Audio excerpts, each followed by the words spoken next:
సుధాకర్ గారు చెప్పండి, ఏమిటి ఈ పరిణామాల మీద మీరు ఎట్లా స్పందిస్తారు?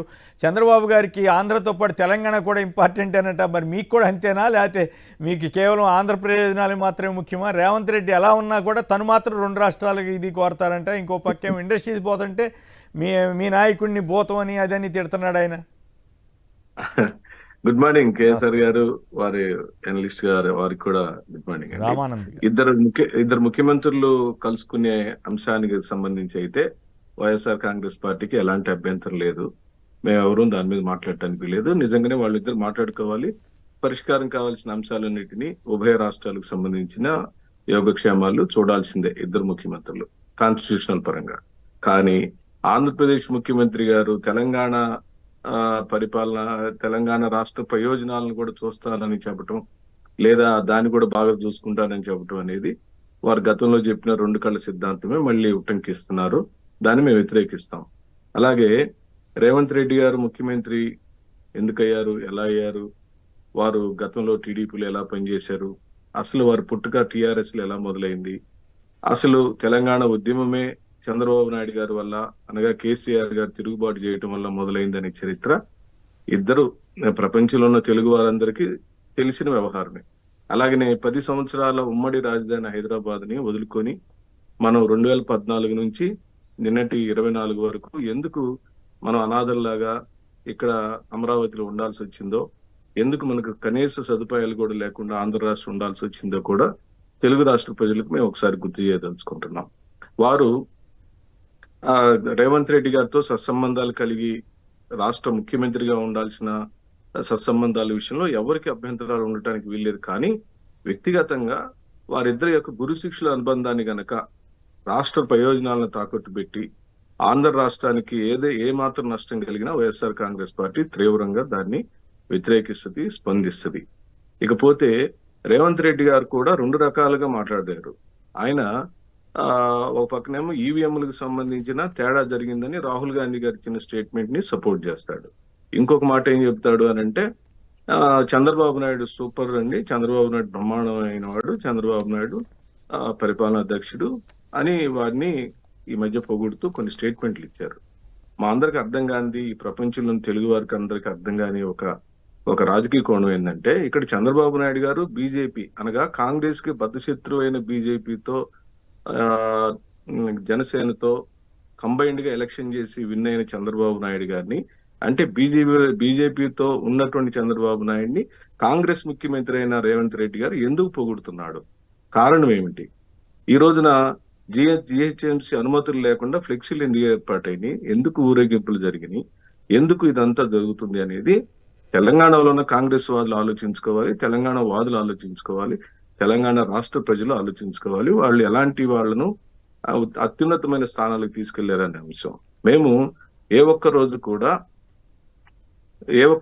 వాళ్ళ పార్టీలకు సంబంధించిన అంశాలు కానీ, లేదా వాళ్ళ రాష్ట్రాలకు సంబంధించిన వాళ్ళ పరిపాలన వ్యవహారాలు మాకు సంబంధం లేని అంశం. కానీ ఇక్కడున్న పరిశ్రమలు తరిగిపోతున్నప్పుడు, ఈ ఆంధ్ర రాష్ట్ర ప్రజలకు సంబంధించిన అనేకమైన మేళ్లు చేస్తానని మాటిచ్చి ముఖ్యమంత్రిగా మారిన చంద్రబాబు నాయుడు గారు ఈ రాష్ట్రం మీద ఎక్కువ దృష్టి పెట్టి, ఈ రాష్ట్ర అభివృద్ధి కోసం కృషి చేసి, ఈ రాష్ట్రానికి సంపదను సృష్టించి ఆయన ఇచ్చిన సూపర్ 6 హామీలన్నిటినీ నెరవేర్చమని ఆంధ్ర రాష్ట్ర ప్రజలు కోరుకుంటున్నారు. కానీ పక్క రాష్ట్రాలు బాగు చేయమని ఆయన ముఖ్యమంత్రిని చేయలేదు.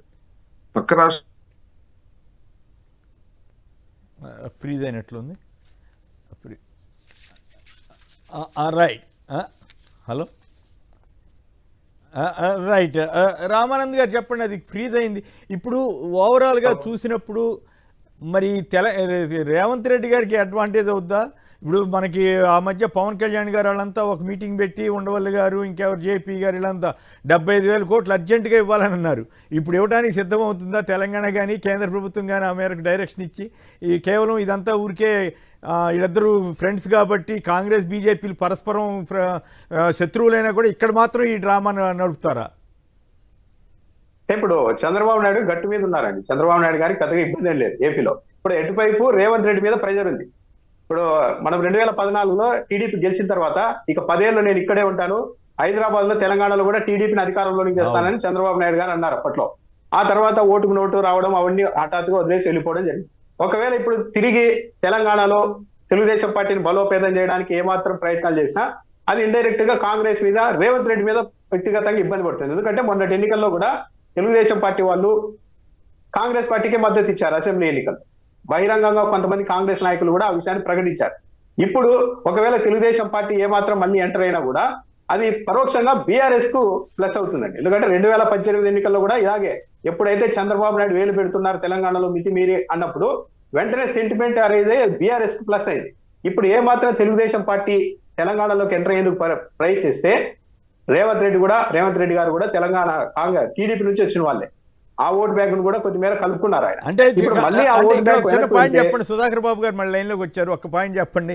అంటే తెలంగాణ ప్రజలు తెలివైన వాళ్ళ, చంద్రబాబు గారు ఆంధ్రప్రదేశ్ కన్నా కూడా తెలంగాణకు ప్రయోజనాలకు చేకూరుస్తాము లేదా రెంటిని సమానంగా చూస్తామన్నా కూడా తెలంగాణ వాళ్ళు ఇష్టపడకపోవటం, తెలంగాణను చూస్తామన్నా కూడా ఆంధ్రప్రదేశ్ ప్రజలు మాత్రం చంద్రబాబు గారికి ఆదరించడం, ఇదంతా ఆంధ్ర ప్రజలు పిచ్చోళ్ళ లేకపోతే ఏమనుకోవాలి ఇప్పుడు? కేసీఆర్ గారు ప్రజల్ని ఎప్పుడు కూడా మనం తక్కువ అంచనా వేయకూడదు. ప్రజల యొక్క ఆలోచన విధానం ఈ రోజు మనం ఆలోచించే పరిధి కన్నా మించిపోయింది. వాళ్ళు చాలా తెలివిగా ఉంటున్నారు. సోషల్ మీడియా ప్రభావం కావచ్చు, గ్లోబలైజేషన్ కావచ్చు, మీడియా యొక్క అందుబాటులో కావచ్చు, ప్రతి సమాచారం, ప్రతి అంశం ప్రజలకి తక్షణం వెళ్ళిపోతుంది. ఇక్కడ ఆంధ్ర రాష్ట్రానికి సంబంధించిన ప్రయోజనాలు, ఆంధ్ర రాష్ట్ర అభివృద్ధి, ఆంధ్ర రాష్ట్ర పరిపాలన అనే అంశం మీద ముఖ్యమంత్రి అయిన చంద్రబాబు నాయుడు గారు తెలంగాణ రాష్ట్ర అభివృద్ధికి సంబంధించి, తెలంగాణకు సంబంధించిన అంశాలను పట్టించుకుంటానని చెప్పటం పూర్తిగా ఇది ద్వంద్వ వైఖరి. ఇది పూర్తిగా ఇది రాజకీయ అపచారము.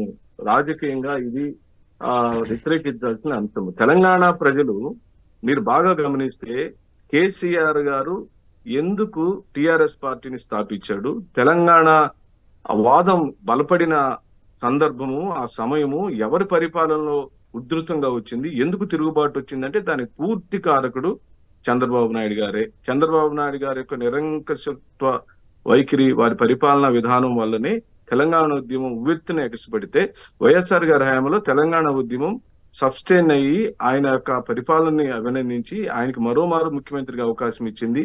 ఆ రోజు మహాకూటమి కట్టినా కూడా, అంటే టిఆర్ఎస్ నాయకుడైన కేసీఆర్ గారు, చంద్రబాబు నాయుడు గారు, కమ్యూనిస్టు పార్టీలు అన్ని కలిసి మహాకూటమి కలిసిన 2009లో వైఎస్ఆర్ గారిని తెలంగాణ ప్రజలు ఆదరించారు. వైఎస్ఆర్ గారే పరిపాలనా దక్షుడని, వైఎస్ఆర్ గారి హయాంలో సరిగ్గా జరుగుతుందని నమ్మారు. ఈ రోజు వైఎస్ఆర్ గారు సజీవంగా తెలంగాణ ఆంధ్ర ప్రాంతంలో ఉండటానికి గల కారణం ఆయన యొక్క పరిపాలనా దక్షత.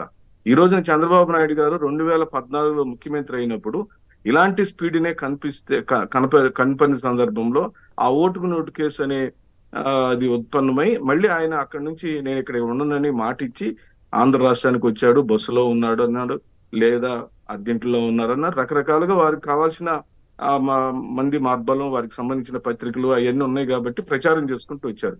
మేమేమంటున్నామంటే తెలుగుదేశం పార్టీ బ్రాంచ్ ని తెలంగాణలో అభివృద్ధి చేసుకోవడానికి ఏ ఒక్కరికి అభ్యంతరం లేదు, మాకు సంబంధించిన అంశం కాదది. ఒక పొలిటికల్ ఆర్గనైజేషన్ గా వాళ్ళు ఏమైనా చేసుకోవచ్చు. కానీ ఆంధ్ర ప్రయోజనాల కోసం, ఆంధ్ర ప్రజలను కాపాడుతానని, ఆంధ్ర రాష్ట్రాన్ని అభివృద్ధి చేస్తానని అనేకమైన దొంగ హామీలు ఇచ్చి ముఖ్యమంత్రి అయిన చంద్రబాబు నాయుడు గారు తక్షణమే ఆంధ్ర రాష్ట్ర ప్రజలకు ఇచ్చిన హామీలు, ఆంధ్ర రాష్ట్ర ప్రయోజనాలు, ఆంధ్రాకు సంబంధించిన పరిశ్రమలు కాపాడుకోవటం, ప్రత్యేక హోదా సాధించుకోవటం, ఆయన చెప్పిన అమరావతి లేకపోతే వైజాగ్ లో చేయాల్సిన కార్యక్రమాల మీద దృష్టి పెట్టాలి. కానీ ఆల్రెడీ అభివృద్ధి చెందిపోయింది.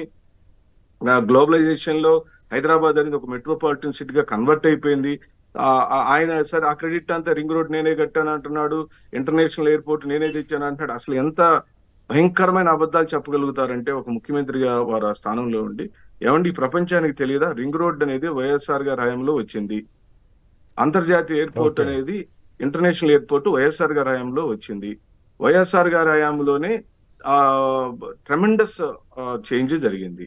ఆయన ఒక్క హైటెక్ సిటీకి సంబంధించిన ఒక గుండ్రంగా ఉన్న బిల్డింగ్ ని కట్టి మొత్తం సైబరాబాద్ సృష్టికర్త నేనేని చెప్పుకోవటం అనే ఒక విరుద్ధమైన, ఒక అపహాస్యకరమైన ప్రచారం చేసుకున్నారు. ఇప్పుడు ఆంధ్ర ప్రజలకి ఆయన చేసిన స్టేట్మెంట్ మేలు చేస్తుందా, లేకపోతే ఆంధ్ర ప్రజలు పిచ్చోళ్ళనే ఫీల్ అవుతున్నారా, ఎట్లా ఇది అనేది నాకు అర్థం కావట్లా. ఇప్పుడు నేను ఆంధ్రప్రదేశ్ ప్రయోజనాలను కాపాడుతానని చెప్పవలసిన ముఖ్యమంత్రి నాకు తెలంగాణ కూడా ముఖ్యమే, రెండింటినీ సమానంగా చూస్తానని చెప్తున్నారంటే ఆయన దేశ ప్రధానం లేకపోతే ఉప ప్రధానం ఏదైనా కేంద్ర మంత్రి అంటే పోనీ అది ఒక పద్ధతి. ఈయన ఆంధ్రప్రదేశ్ ముఖ్యమంత్రి కానీ తెలంగాణకు కాదుగా, లేదా రేవంత్ రెడ్డికి సాయం చేస్తానని చెప్తున్నట్లా అనేది నా డౌట్. అదే తప్పనిసరిగా అండి. ఇప్పుడు వాళ్ళు రేవంత్ రెడ్డి గారు పోర్టుల్లో భాగస్వామ్యం అడగటం లాంటి లేదా తిరుమల తిరుపతి దేవస్థానంలో భాగస్వామ్యం అడగటం లాంటి చర్యలన్నిటిని కూడా బాగా గమనిస్తే గురు శిష్యులిద్దరికి ఏమైనా నిగూఢమైన ఆంతరంగికమైన రహస్యమైన రాజకీయ ఎజెండా ఏమైనా ఉందా? ఉత్తరోత్తర రేవంత్ రెడ్డి గారు అసలు కాంగ్రెస్ వదిలి ఏమైనా తెలుగుదేశం పార్టీ బ్రాంచ్ అధ్యక్షుడిగా తెలంగాణలో ఏమైనా అవుతాడనేది చూడాలండి. కాలక్రమంలో ఇవన్నీ బయటకు వస్తాయని చూద్దాం. రైట్.